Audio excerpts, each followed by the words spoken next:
Yeah, we decided last week. Yeah, and it must come through. Maybe I did. Good morning, everyone. If I can call our select committee to order, please. We need a bell to ring. Chin, chin, chin, chin, chin. Oh, what's happened? This is a submission on the International Treaty Examination of the WTO Joint Initiative on Services Domestic Regulation.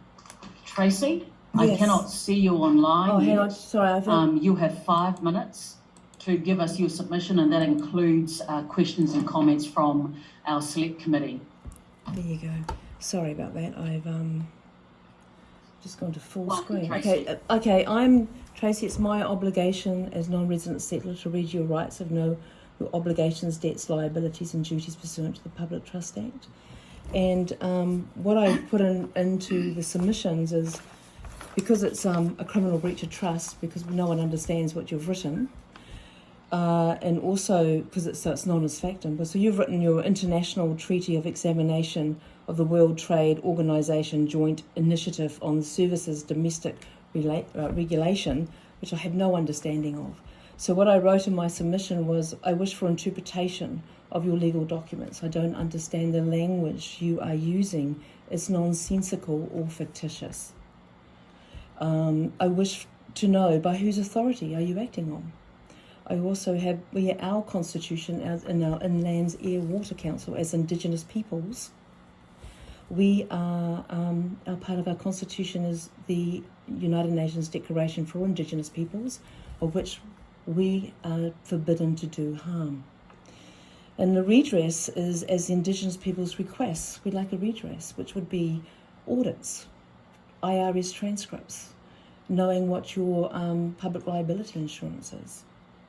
Simple things, because nobody actually understands what you people are saying, and you are the agents and fiduciaries. You are accountable. Are you not accountable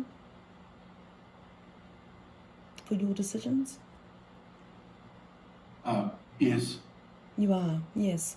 So if there's any harm done to our peoples, and we refer to them at this stage because of the United Nations Declaration, as Indigenous peoples. So if there's any harm done to any Indigenous peoples on their lands, of which you can't force anyone off their lands, it's in that declaration. And at the moment, it's now week 4 in Geneva for consideration. New Zealand government service providers have breached this declaration. They've forced people on their lands with New Zealand police as armed police on individuals, and the acceptance of a mandate to remove foods from our lands by MPI, EPA, DOC. It's very serious. So you're accountable. So, I would like to be able to have your public liability insurance sent. So I'd like to have the details of that, so people can make claims if they lose anything from any more of your decisions. All right, are there any questions or comments from the select committee of Tracy? No sensible ones, no. No sensible ones, sorry? I don't have any, no. You don't have any, but do you have any answers? Because this is serious.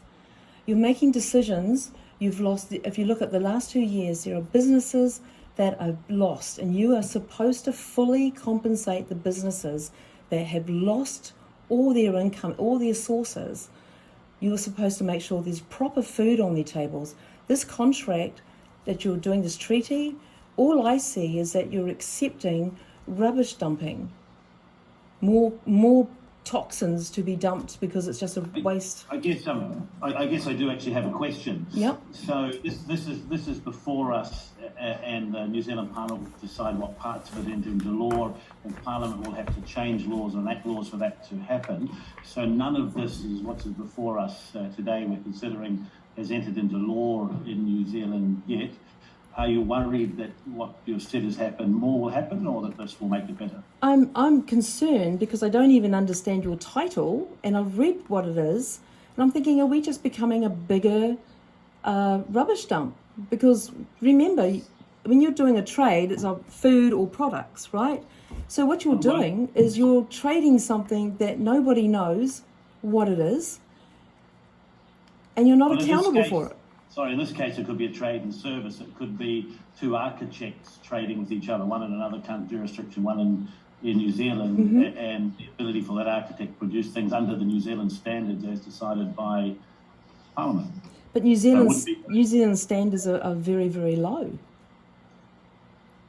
You just have to look at your court cases. There's no need for standard of evidence presented by a lawyer. I mean, who's writing these documents? Are they written in legalese? Who are the lobbyists behind the people that are writing these documents and signing them? Because just reading the title doesn't say anything. It's nonsensical. These are very serious issues. You're professionals at what you're doing, but you're not saying what you're actually doing. You're saying services. And in the declaration, we have the right to do our own trade within our own people all over the world. We don't need New Zealand to decide what we want to do. Tracy, our time is up for the morning. you. Thank you so much for giving us your submission in writing, as well as giving us your submission verbally via Zoom. I wish you a very good day. Thank you. Thank you. Our next